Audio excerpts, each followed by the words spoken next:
नमो अरिहंताणं नमो सिद्धाणं नमो आयरीयाणं नमो वज्झायाणं नमो लोये सौसाहूणं सिद्धं शुद्धं परमीय जिणिन्दवर्णेमि चन्दमकलङ्कं गुणरयणभूषणुदयं जीवस्य परुवणं वोच्छम्। 1008 श्री मूलनायक आदिनाथ भगवान की जय। 1008 श्री गोमटेश्वर बाहुबली भगवान की जय। द्वासांग जिनवाणी माता की जय। आचार्य श्रेष्ठ आचार्य गुरुवर श्री 108 नेमिचंद्र सिद्धांत चक्रवर्ती महाराज की जय। आचार्य श्रेष्ठ आचार्य गुरुवर श्री 108 विद्यासागर जी महामुनि राज की जय। तीर्थ चक्रवर्ती जगत पूज्य निर्यापक श्रमण मुनि पुंगव श्री 108 सुधा सागर जी महाराज की जय। समस्त मुनि संघ की जय। श्री गोमटसार जीवकांड जी ग्रंथराज के स्वाध्याय श्रृंखला में जीव की 20 प्ररूपणाओं पर अपनी विस्तार से चर्चा चल रही है। 20 प्ररूपणाओं में सबसे पहले गुणस्थान पर अपन ने चर्चा की। गुणस्थान के बाद जीव समास प्ररूपणा पर विस्तार पूर्वक अपनी चर्चा हुई। फिर जीव समास के बाद तीसरी प्ररूपणा जो पर्याप्ति प्ररूपणा है उस पर हम विगत 1-2 दिन से चर्चा कर रहे हैं। पर्याप्ति की परिभाषा बताते हुए यहाँ पर लिखा गया था कि जो शरीर को बनाने की जो शक्ति होती है उस शक्ति की प्राप्ति को ही पर्याप्ति कहते हैं। पर्याप्ति में जो जीव जब मरण करके एक भव से दूसरे भव में जाता है और जब दूसरे भव में जाएगा तो शरीर का निर्माण करेगा। शरीर मुख्य रूप से 3 प्रकार के कहे गए, वैसे तो 5 होते हैं लेकिन मुख्य रूप से 3 प्रकार की नौकर्म वर्गणाओं को ग्रहण करता है। एक औदारिक शरीर के योग्य, वैक्रियक शरीर के योग्य और आहारक शरीर के योग्य। तो इन 3 प्रकार के शरीर के योग्य और 6 पर्याप्तियों के योग्य जो नौकर्म वर्गणाओं का ग्रहण है, उन नौकर्म वर्गणाओं में इन 3 प्रकार के शरीर बनाने की शक्ति की प्राप्ति को ही पर्याप्ति कहा जाता है। ये पर्याप्तियां 6 होती हैं। 6 पर्याप्तियों का जो प्रारंभ होता है वो एक साथ होता है लेकिन पूर्णता क्रम क्रम से होती है। जो एक इंद्रिय जीव होता है वो प्रारंभ की 4 पर्याप्तियों का ही प्रारंभ करता है और उनको पूर्ण करता है। जो 2 इंद्रिय से असैनी पंचेंद्रिय तक के जीव हैं, ऐसे जीव प्रारंभ की 5 पर्याप्तियों का प्रारंभ करते हैं और उन्हीं की पूर्णता करते हैं। और जो संगी पंचेंद्रिय जीव होते हैं ये 6 पर्याप्तियों का प्रारंभ करते हैं। यहाँ पर हमने एक और विशेषता बताई थी कि मुख्य 2 प्रकार के कर्म होते हैं, एक पर्याप्त नाम कर्म और एक अपर्याप्त नाम कर्म। जिसके पर्याप्तक नाम कर्म का उदय होता है वो इन सभी प्रकार की पर्याप्तियों का प्रारंभ करता है और नियम से इनको पूर्ण भी करेगा ही करेगा। लेकिन जिसके अपर्याप्तक नाम कर्म का उदय होता है वो इन पर्याप्तियों को या इस शक्ति को प्राप्त करने का प्रारंभ तो करता है लेकिन वो शक्ति पूर्ण रूप से एक भी प्राप्त नहीं हो पाती।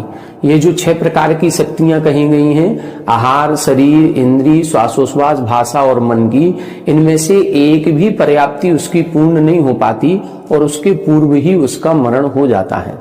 यहाँ पर अपन ने एक मुख्य रूप से परिभाषा देखी थी कि पर्याप्तक किसको कहें और अपर्याप्तक किसको कहें। तब इन्होंने स्पष्ट रूप से लिखा था कि जब तक शरीर पर्याप्ति पूर्ण नहीं हो जाती तब तक अपर्याप्तक कहलाता है और शरीर पर्याप्ति के पूर्ण होने पर पर्याप्तक कहा जाता है। तो इस प्रकार से शरीर पर्याप्ति पूर्ण होने के बाद तो नियम से पर्याप्तक हो ही गया, लेकिन शरीर पर्याप्ति के पूर्ण होने के पूर्व जो अपर्याप्त अवस्था है ये 2 प्रकार के जीवों की बनेगी। एक जीव वो है जिसके अपर्याप्त नाम कर्म का उदय है, ऐसा जीव एक भी पर्याप्ति पूर्ण नहीं करेगा, नियम से उसका मरण हो जाएगा। ऐसे जीव को हम लब्ध पर्याप्तक जीव कहते हैं।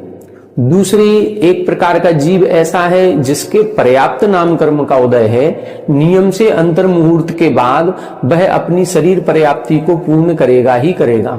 लेकिन अभी जो शरीर पर्याप्ति के पूर्ण होने में अंतर मुहूर्त का काल लगना है, जब तक वो शरीर पर्याप्ति पूर्ण नहीं हुई तब तक वो भी अपर्याप्तक ही है।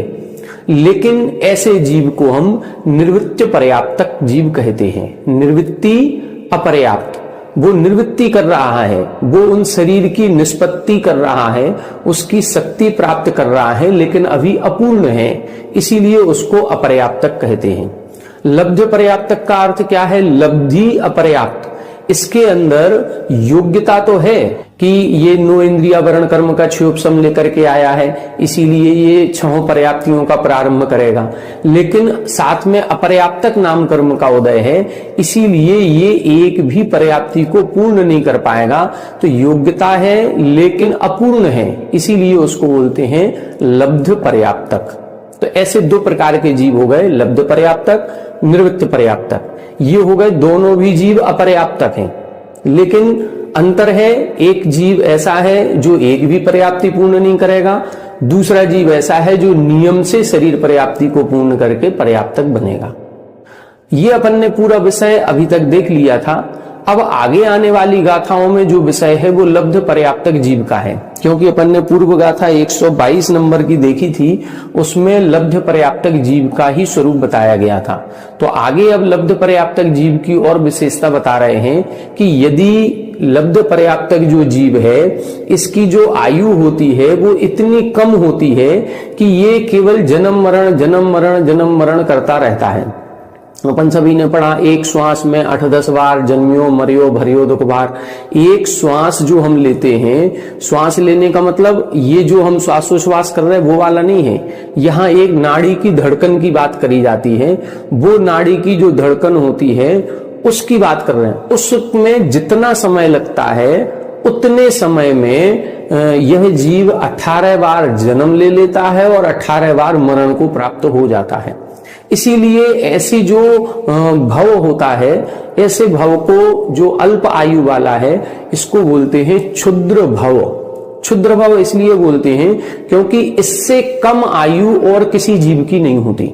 ये सबसे कम आयु वाले जीव कहलाते हैं, इसीलिए इनके उस पर्याय को क्षुद्र भव कहा जाता है। अब यहाँ पर अगली गाथा में ये बता रहे हैं कि यदि ऐसा जीव, कोई जीव है जो लब्ध पर्याप्तक ही बनता रहे, इस भाव में भी लब्ध पर्याप्तक है, अपर्याप्त नाम कर्म का उदय है, और अपर्याप्त नाम कर्म के उदय के कारण से अब लब्ध पर्याप्तक बना, फिर अपर्याप्तक नाम कर्म का उदय है तो फिर पुनः लब्ध पर्याप्तक, फिर पुनः लब्ध पर्याप्तक, फिर पुनः लब्ध पर्याप्तक। ऐसा यदि बनता रहे तो एक मुहूर्त जो 48 मिनट का होता है, उससे कम समय में, मतलब अंतर मुहूर्त में कितने भाव धारण कर लेगा। अब इसका पूरा गुणाभाग करके इधर इन्होंने बताया है। अब यदि अपन देखें तो एक मुहूर्त हमने आपको बताया था, एक मुहूर्त किसे कहते हैं? 48 मिनट का एक मुहूर्त होता है। कितना? 48 मिनट का एक मुहूर्त। अंतर मुहूर्त किसे कहते हैं? एक आवली से ज्यादा और 48 मिनट से कम, मतलब एक आवली प्लस एक समय। एक आवली में एक समय अधिक करते ही अंतर मुहूर्त शुरू हो जाएगा, और 48 मिनट में एक समय कम करें तो 48 मिनट से एक समय कम तक ये पूरा अंतर मुहूर्त कहलाता है। अब 48 मिनट बहुत बड़ा हो गया, 2 मिनट का समय भी अंतर मुहूर्त है, 10 मिनट का समय भी अंतर मुहूर्त है, 20 मिनट का समय भी अंतर मुहूर्त है, और 48 मिनट का समय भी एक तरह से अंतर मुहूर्त हो गया। अब यहां पर प्रश्न किया जा रहा है कि इस अंतर मुहूर्त में यदि कोई जीव क्षुद्र भाव लगातार धारण करता है तो कितने भवों को ग्रहण कर सकता है। तब इधर इन्होंने जो अपन को परिमाण दिया हुआ है कि एक श्वास में 8-10 बार, इस जीव की आयु हम सोचें सेकंड में निकाल लें, या हम सोचें कि समय में निकाल लें, आवली में निकाल लें, तो हमारे पास ऐसा कोई यंत्र नहीं है जिससे हम ये चीज निकाल सकें। फिर किस अपेक्षा से कैसे निकालेंगे? तो श्वास की गणना की अपेक्षा से निकालेंगे। यहां लिखा एक श्वास में 18 बार जन्म मरण, और यदि एक श्वास में 18 बार जन्म मरण है तो फिर एक मुहूर्त में कितनी श्वास होती हैं, पहले ये निकालें। तो एक मुहूर्त में 3773 श्वास होती हैं। कितनी होती हैं? एक मुहूर्त में 3773 श्वासोच्छ्वास होते हैं, ये आगम का कथन है। अब जब एक मुहूर्त में 3773 श्वासोच्छ्वास हैं और हमें एक श्वास में 18 बार जन्म मरण करना है तो फिर मैक्सिमम कितने भव हो सकते हैं? बस इस प्रमाण को लेकर के हिसाब निकाला गया, तब जाकर के मैक्सिमम भव जो निकाले गए वो 66,336 भव निकाले गए। मैक्सिमम कितने भव हो सकते हैं? 66,336। ये जो 66,336 भव हैं, ये किसी एक पर्याय की अपेक्षा से नहीं है।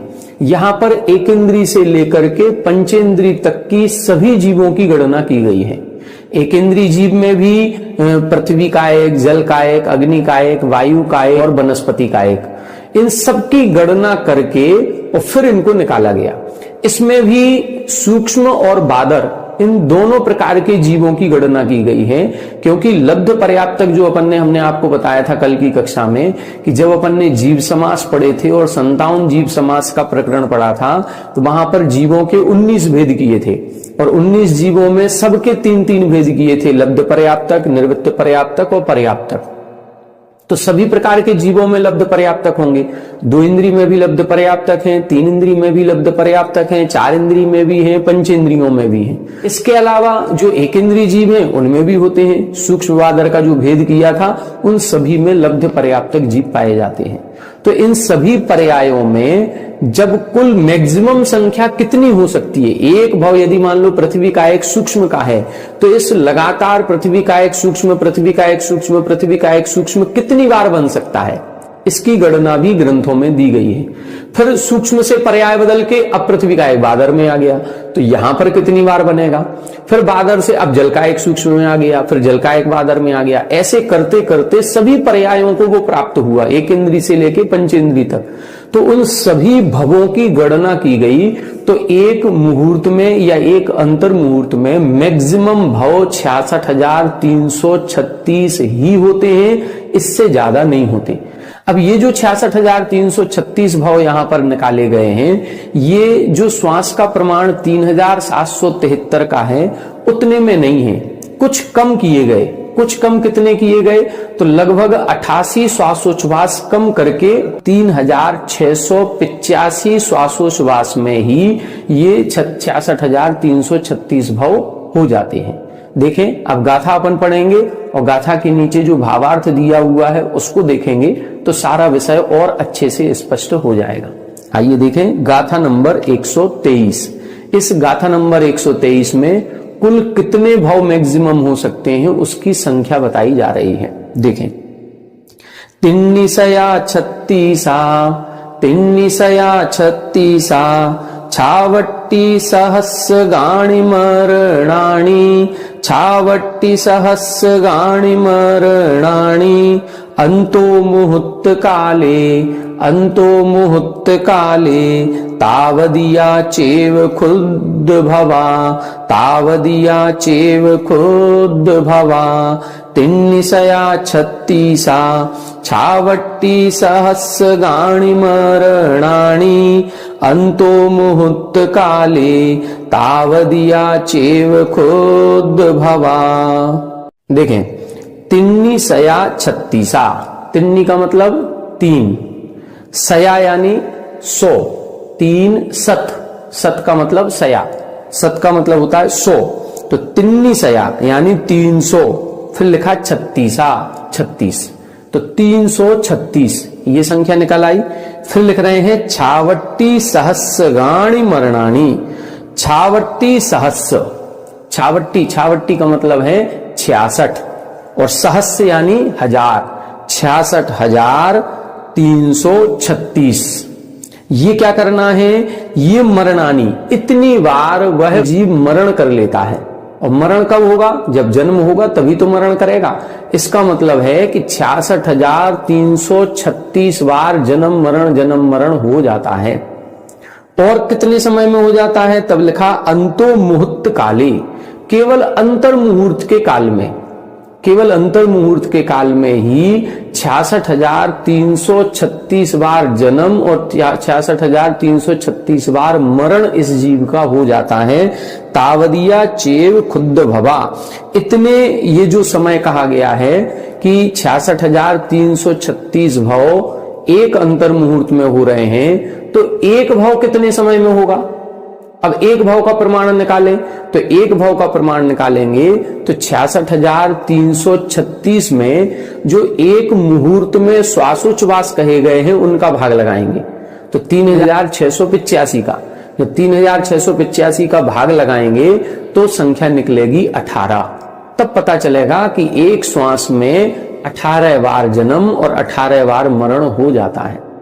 अब अपनी अपेक्षा अपन देखते हैं कि ये कितना सूक्ष्म भाव हो गया, और वास्तविकता में सूक्ष्म है, लेकिन इस सूक्ष्म भाव में भी सारी की सारी क्रियाएं होती हैं जो एक बृहद आयु में होती हैं। कौन कौन सी क्रियाएं होती हैं?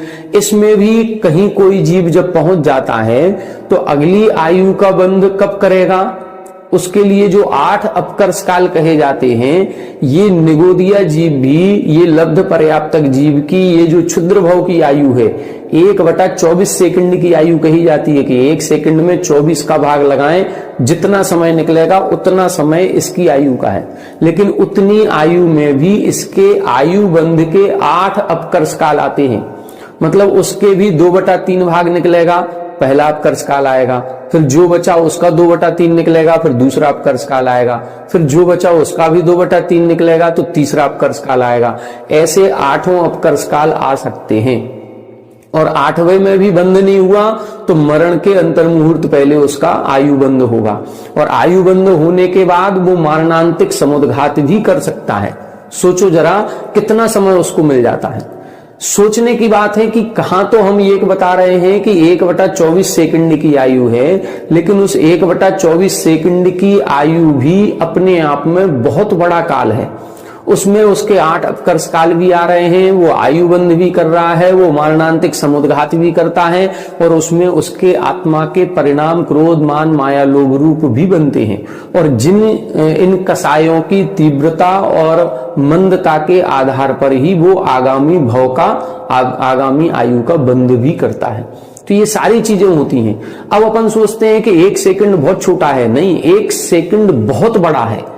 हमारे आगम की अपेक्षा देखेंगे तो 1 सेकंड में संख्यात आवली और एक आवली में असंख्यातों समय होते हैं। यदि 1 सेकंड का प्रमाण निकालें तो अपन लोग, अब आजकल जो वॉशिंग मशीन वगैरह आ गई हैं उनमें साथ में आरपीएम दिया रहता है। आरपीएम का मतलब राउंड प्रति मिनट।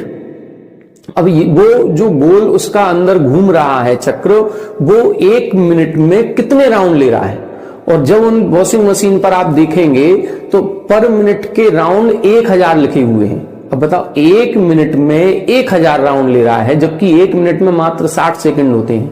जब 60 सेकंड में 1000 राउंड ले रहा है तो 1 सेकंड में कितने ले लिए? अब ये अंदाजा निकालो। अब ये जब निकालेंगे तो पता चलेगा 1 सेकंड बहुत ज्यादा होता है। अपन कभी स्पीड देखें, मान लो वंदे भारत ट्रेन चल रही है या बुलेट ट्रेन चलती है, इनकी प्रति घंटे की स्पीड 180 किलोमीटर, 200 किलोमीटर, 250 किलोमीटर की है। मतलब 1 घंटे में यदि 250 किलोमीटर जा रहे हैं तो उनका जो पहिया बना हुआ है वो कितना राउंड ले रहा है, 1 सेकंड में कितने राउंड लेगा। अब जब हिसाब निकालेंगे तो 1 सेकंड में उनके 200, 300, 500 राउंड भी हो रहे हैं। इसका मतलब है 1 सेकंड बहुत बड़ा है। जो ओलंपिक्स वगैरह गेम्स होते हैं, उन ओलंपिक्स गेम्स में जब रेस वगैरह लगाई जाती है तो 1 सेकंड के 100 और 1000 हिस्से तो यही अपने जो वॉच होती है उस वॉच पर करके दिखाए जाते हैं। तो 1 सेकंड अपने आप में बहुत बड़ा समय है। अब देखने में इनको क्षुद्र भाव क्यों कह रहे हैं? क्योंकि इससे कम आयु किसी भी जीव की नहीं होती। ये सबसे सूक्ष्म आयु है, सूक्ष्मतम जिसको हम कहें, ये सूक्ष्मतम आयु कहलाती है, और ये लब्ध पर्याप्तक जीव की होती है। अपन लोग जो लाइन पढ़ते हैं, 1 श्वास में 8-10 बार जन्मियो मरियो भरियो दुख बार, इसको अपन निगोदिया जीव से जोड़ देते हैं।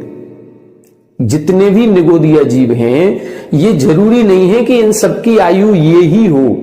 क्योंकि निगोदीय जीव को अपन ने देखा, निगोदीय जीव जो हैं वो सूक्ष्म भी हैं, वो बादर भी हैं, और उनमें भी हमने 3 भेद किए थे, लब्ध पर्याप्तक भी, निर्वृत्त पर्याप्तक भी, पर्याप्तक भी। तो जिनकी पर्याप्तक जो जीव बनेंगे उनकी आयु बड़ी होगी। ये क्षुद्र आयु है, और ये क्षुद्र आयु पृथ्वी कायक में भी है, जल कायक में भी है, अग्नि कायक में भी है, 2 इंद्री में भी है, 3 इंद्री में भी है, पंचेंद्रियों में भी है। ये केवल निगोदीय जीव की बात नहीं हो रही है, ये सभी प्रकार के जीवों में इस प्रकार का क्षुद्र भाव प्राप्त हो सकता है। ये किसकी है? ये लब्ध पर्याप्तक जीव की आयु कही गई। जितने भी लब्ध पर्याप्तक जीव होंगे उनकी आयु क्षुद्र भाव प्रमाण ही होगी, ये अपन को मान के चलना है। तो यहां पर इन्होंने गाथा में स्पष्ट कर दिया, तिन्नी सया 36, 336 और छावट्टी सहस्रगाणी, मतलब सहस्रकानी, सहस्रकानी ये विभक्ति लगाई है, तो 66,336 मरणानी, ये मरण होते हैं। इसका मतलब है भाव धारण करके फिर मरण करेगा। कितने समय में? अंतो मुहूर्त काले, अंतर मुहूर्त काल में इतने भाव होते हैं। तावदिया चेव खुद्द भवा, इतना जो समय लग रहा है, तो एक भाव में जितना समय लगेगा उसको हम क्षुद्र भाव कहते हैं। क्षुद्र का मतलब सबसे अल्प, सूक्ष्मतम जो होता है उसको क्षुद्र भाव कहते हैं। अब देखें, अभी तो ये कुल टोटल संख्या बताई, अब बता रहे हैं कौन से इंद्रिय जीव के कितने भाव होंगे। एक इंद्रिय जीवों के कितने होंगे, 2 इंद्रिय के कितने होंगे, 3 इंद्रिय के कितने होंगे, उनकी अलग अलग संख्या बता रहे हैं। देखें गाथा नंबर 124, सीधी सट्ठी तालम, सीधी सट्ठी तालम, वियले 24 होंति पंचखे, वियले 24 होंति पंचखे, छावट्टिम च सहस्सा, छावट्टिम च सहस्सा, सयं च 32 में यखे, सयं च 32 में यखे, सीधी सट्ठी तालम, वियले 24 होंति पंचखे, छावट्टिम च सहस्सा, सयं च 32 में यखे। देखें अब इधर बता रहे हैं सीधी सट्ठी तालम।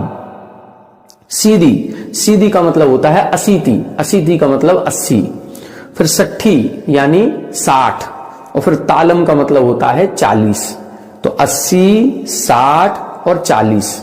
अब क्रम से लगाएं, बीले यानी 2 इंद्री, 3 इंद्री और 4 इंद्रियों में। अब ये क्रम से लगा लें, 2 इंद्रियों के असीति यानी 80, 3 इंद्रियों के सट्ठी यानी 60 और 4 इंद्रियों के तालम यानी 40। तो 2 इंद्रियों के 80, 3 इंद्रियों के 60, 4 इंद्रियों के 40। फिर क्या लिखा? 24 होंति पंचखे। 24 होंति पंचखे का मतलब पंचेंद्रियों में, अखे, अक्ष का मतलब होता है अक्ष, अक्ष से अर्थ निकलता है इंद्रियां। तो पंचखे जिनके 5 इंद्रियां होती हैं उनके 24 भाव होंगे। फिर आगे क्या लिखा? छावट्टिम च सहस्सा, और फिर उसके बाद 66,000, सयम च 32, और सयम यानी 100, और फिर ऊपर लिखा 32, 32 मतलब 100 और 32 मिलाएंगे तो कितना हो गया? 132, और फिर 66,000 और मिलाएंगे तो कितना हो गया? 66,132। तो 66,132 भाव ए अखे, ए अखे का मतलब एक इंद्रियों के होते हैं। तो ये 5 इंद्रियों की अलग अलग संख्या बता दी। कुल टोटल कितने हैं? 66,336। अब 66,336 में से 66,132 ये तो एक इंद्री के ही हो गए। अब कितने बचे? 204। अब 204 में से 24 हो गए पंचेंद्रियों के, तो 204 में से 24 कम कर दो, बचे 180। अब 180 में से 80, 60 और 40 ये विकलेंद्रियों के हो गए। तो 80 2 इंद्री के हो गए, बचे 100। 100 में से 60 3 इंद्रियों के, बचे 40। तो 40 4 इंद्रियों के। तो ये टोटल आप लगाएंगे तो पूरा 66,336 हो जाएगा। अब अगली जो गाथा आ रही है वो एक इंद्रियों की आ रही है। 2 इंद्री, 3 इंद्री, 4 इंद्री और पंचेंद्रियों का तो कोई भेद प्रभेद अब है नहीं। अब किसका भेद प्रभेद होगा? एक इंद्रियों का। जो एक इंद्रियों के 66,132 भाव कहे गए हैं, अब एक इंद्रियों के भेद प्रभेद करेंगे तो 11 भेद प्रभेद बनेंगे। 11 कैसे बनेंगे? पृथ्वी का एक सूक्ष्म, पृथ्वी का एक वादर, जल का एक सूक्ष्म, जल का एक वादर, अग्नि का एक सूक्ष्म, अग्नि का एक वादर, वायु का एक सूक्ष्म, वायु का एक वादर, फिर निगोदिया सूक्ष्म, निगोदिया वादर, और फिर उसके बाद प्रत्येक जीव आएंगे। प्रत्येक में अब साप्रतिष्ठित अप्रतिष्ठित का भेद नहीं करना है, केवल प्रत्येक। तो ऐसे 11 प्रकार के जीव हो जाएंगे। उन 11 प्रकार के जीवों की चर्चा अगली गाथा में कर रहे हैं, गाथा नंबर 125। पुडविद गागणि मारुद, पुडविद गागणि मारुद, साहारण थूल सुहम पत्तेया, साहारण थूल सुहम पत्तेया, एदेषु अपुण्येषु एदेषु अपुण्येषु एक के वार खम छक्कम, एक के वार खम छक्कम, पुडविद गागणि मारुद, साहारण थूल सुहम पत्तेया, एदेषु अपुण्येषु एक के वार खम छक्कम। देखें, अब इसका अर्थ देखें। पुड, पुड का मतलब पृथ्वी, फिर विदक यानी उदक, उदक का मतलब जल, फिर आगणी यानी अग्नि, और फिर मारुद यानी वायु। तो ऐसे 4 हो गए, पृथ्वी का एक, फिर जल का एक, फिर अग्नि का एक, फिर वायु का एक।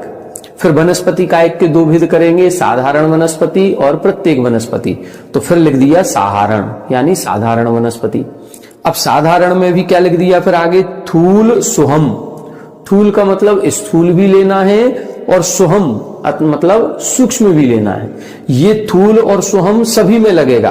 पुड पृथ्वी का एक स्थूल, पृथ्वी का एक सूक्ष्म, फिर विदक उदक यानी जल का एक सूक्ष्म, जल का एक स्थूल, फिर अग्नि का एक सूक्ष्म, अग्नि का एक स्थूल, स्थूल का मतलब बादर, और मारुत यानी वायु का एक सूक्ष्म, वायु का एक वादर, और फिर साधारण वनस्पति सूक्ष्म, साधारण वनस्पति वादर। साधारण वनस्पति कहें या निगोद कहें, एक ही चीज है। अब इधर निगोद के 2 भेद नहीं करना है, नित्य निगोद इतर निगोद, वो तो एक पर्याय की अपेक्षा से कहा गया। वास्तविकता में तो निगोदिया जीव हैं। जो जीव आज तक निगोद से नहीं निकले उनको अपन नित्य निगोदिया कहते हैं, और जो जीव पुनः निगोद में पहुंच गए उनको इतर निगोदिया कहते हैं। ये इस अपेक्षा से 2 भेद हैं। इसीलिए यहां पर जो भेद करेंगे उसमें नित्य और इतर का भेद नहीं करना है। सामान्य से निगोदिया जीव सूक्ष्म, निगोदिया जीव बादर। तो 10 भेद हो गए 5वें स्थावरों के, और बाद में लिखा पत्तेय यानी प्रत्येक वनस्पति। तो ऐसे 11 भेद हो गए। इन 11 भेदों के एदेषु अपुण्येषु, इन सभी 11 भेदों के अपुण्येषु यानी अपर्याप्तक जीवों के कैसे लगाना है? एक के वार खम छक्कम। एक के का मतलब प्रत्येक के, एक एकस्मिन मतलब प्रत्येक के। एक किसी एक जीव के नहीं लगाना कि पृथ्वी का एक सूक्ष्म का लगा लिया अकेला, नहीं। पृथ्वी का एक सूक्ष्म का भी, पृथ्वी का एक वादर का भी, जल का एक सूक्ष्म का भी, जल का एक वादर का भी, जितने 11 स्थान बताए हैं सभी 11 ही प्रकार के जीवों के प्रत्येक के बार खम छक्कम। बार का मतलब 12, खम का मतलब होता है आकाश, खा का मतलब होता है आकाश, और आकाश को गिनती की अपेक्षा देखें तो शून्य माना जाता है। और फिर छक्कम यानी 6। अब क्या लिख दिया? पहले बार लिखा मतलब 12, फिर शून्य और फिर 6। इस प्रकार से हो गया। तो अपनी संख्या क्या बनेगी? 12 लिखेंगे तो 1, 2, 0 और 6। तो पढ़ने में क्या आएगा? 1206। लेकिन ऐसा नहीं है। अंका नाम वामतो गति ही एक सूत्र है। अंक जब भी पढ़े जाते हैं वो बाईं ओर से पढ़े जाते हैं, बाईं ओर से पढ़े जाएंगे। ये हमेशा नियम याद रखना। जब भी गाथाएं बनेंगी, जब भी कोई श्लोक बनेगा, उसमें अंक जिस तरह से दिए होंगे वो उल्टे में दिए होंगे। अब उनको अपन को सीधा करना है, मतलब जो सबसे लास्ट में दिया है उसको सबसे पहले लिखो। तो छक्कम दिया है तो 6 को हम सबसे पहले लिखेंगे। फिर उसके बाद खम दिया है मतलब शून्य, फिर लिखेंगे 0, और फिर लिखा है 12 तो 12 अपन इसको कैसे लिखेंगे? पहले 1 लिखें फिर 2 लिखें। तो इस प्रकार से लिखा जाएगा। जो अपन 1206 पढ़ रहे थे वो क्या हो जाएगा? 6012 हो जाएगा। तो 6012 अपन को इसको पढ़ना है। तो प्रत्येक भव के 6012 6012 6012 यदि करेंगे तो 6012 की 11 प्रकार की पर्याय हो गई, पृथ्वी का एक सूक्ष्म बादर आदि मिला करके। तो 6012 में जब 11 का गुणा करेंगे तो 66,132 भव ये एक इंद्रियों के निकल आएंगे। तो इस प्रकार से अब इसकी संख्या का भी एक चार्ट बनेगा, उस चार्ट को अपन को बनाना है। अपन 2 मिनट में बोर्ड पर इसका चार्ट बना लेते हैं, कौन से जीव के कितने भव होंगे। ये एक अंतर मुहूर्त में प्राप्त होने वाले भव हैं लब्ध पर्याप्तक जीवों के। आइए बोर्ड पर इसका चार्ट देखते हैं। देखें, सबसे पहले एक इंद्रिय जीवों को ही लिखते हैं। पृथ्वी का एक सूक्ष्म, दूसरे पर पृथ्वी का एक बादर, फिर तीसरे पर जल का एक सूक्ष्म, चौथे पर जल का एक बादर, पांचवे पर अग्नि का एक सूक्ष्म, छठवें पर अग्नि का एक बादर, सातवें पर वायु का एक सूक्ष्म और आठवें पर वायु का एक बादर, फिर 9वें पर साधारण वनस्पति, ठीक है, साधारण वनस्पति सूक्ष्म, और 10वें पर साधारण बादर, और फिर 11वें पर क्या हो जाएगा, प्रत्येक। अब इनके कितने भाव हो जाएंगे, प्रत्येक चूंकि बादर ही होते हैं इसलिए इधर सूक्ष्म बादर का भेद नहीं किया। अब इनको क्या करेंगे, 6012, इसके भी 6012, इसके भी 6012, इधर भी 6012, इन सभी जीवों के 6012 भव मैक्सिमम होते हैं। तो इतने ही भव यह जीव अधिकतम ले सकता है, इसके बाद इसकी पर्याय बदल जाएगी। 6013 भव किसी भी जीव के नहीं बनेंगे, बस ये अपन को ध्यान रखना है। ये 11 बार लिखना है, 1 2 3 4 5 6 7 8 9 10 11, ये 11 के हो गए। अब जब इनका टोटल अपन करेंगे तो 6012 गुणे 11 कर दें तो 11 दूनी 22, 2 11 एकम 11 2 13 3 0 1 11 6 66, ये हो गया 66,132। ये एक इंद्रिय के निकल गए। फिर 2 इंद्रिय के कितने थे, 80, 3 इंद्रियों के 60, 4 इंद्रियों के 40, 5 इंद्रियों के 24। इनको टोटल करेंगे 4 2 6, 4 2 6, 6 12, 8 20 और 3 23, 3 2 और 1 3, और ये हो गया 66,336। इस प्रकार से ये मैक्सिमम भाव एक अंतर मुहूर्त में लब्ध पर्याप्तक जीवों के अधिकतम भाव होते हैं। इतने भाव होंगे, इससे ज्यादा भाव किसी भी जीव के नहीं होते। ये एक अंतर मुहूर्त का प्रमाण निकाला है। ये चार्ट बनाने के बाद अब 3-4 गाथाएं और पर्याप्ति से संबंधित हैं। उन गाथाओं को अपन कल की कक्षा में देखेंगे। उनमें क्या प्रसंग आएगा, उनमें ये प्रसंग आएगा कि केवली भगवान जो होते हैं 13वें गुण स्थानवर्ती, वहां पर केवली समुद्घात करते हैं। वो जब केवली समुद्घात करते हैं तो उस केवली समुद्घात की 4 अवस्थाएं होती हैं, दंड, कपाट, प्रतर और लोकपूरण। जब ये अवस्थाएं बनती हैं तो जो कपाट, प्रतर और लोकपूर्ण अवस्था होती है, इसमें उन केवली भगवान की आत्मा को अपर्याप्तक कहा जाता है। तो यहां पर अब ये प्रश्न कर रहे हैं कि वहां अपर्याप्त अवस्था किस कारण से बनी, क्योंकि पर्याप्तियां तो पहले ही पूर्ण कर चुके थे। पर्याप्तियां तो जब जन्म लेते हैं तो जन्म के प्रारंभ के अंतर मुहूर्त में ही पूर्ण हो जाती हैं। तो जब वो पर्याप्तक थे तो फिर वहां पर अपर्याप्तक क्यों कहा गया, इसका उत्तर सबसे पहले दिया जाएगा। दूसरा फिर इधर ये बताया जाएगा कि ये जो लब्ध पर्याप्तक जीव या पर्याप्तक जीव हैं, इनके गुण स्थान बताएंगे कि लब्ध पर्याप्तक जीव कौन कौन से गुण स्थान में होते हैं, निवृत्त पर्याप्तक जीव कौन कौन से गुण स्थान में होते हैं, और पर्याप्तक जीवों के गुण स्थान कौन कौन से होते हैं। ये वर्णन भी इसमें आएगा। तो इस प्रकार से 2-3 गाथाएं और पर्याप्ति से संबंधित हैं। इनको अपन कल की कक्षा में देखेंगे। आज की कक्षा में इतना ही। आप सभी हमारे साथ बने रहें। सभी को जय जय।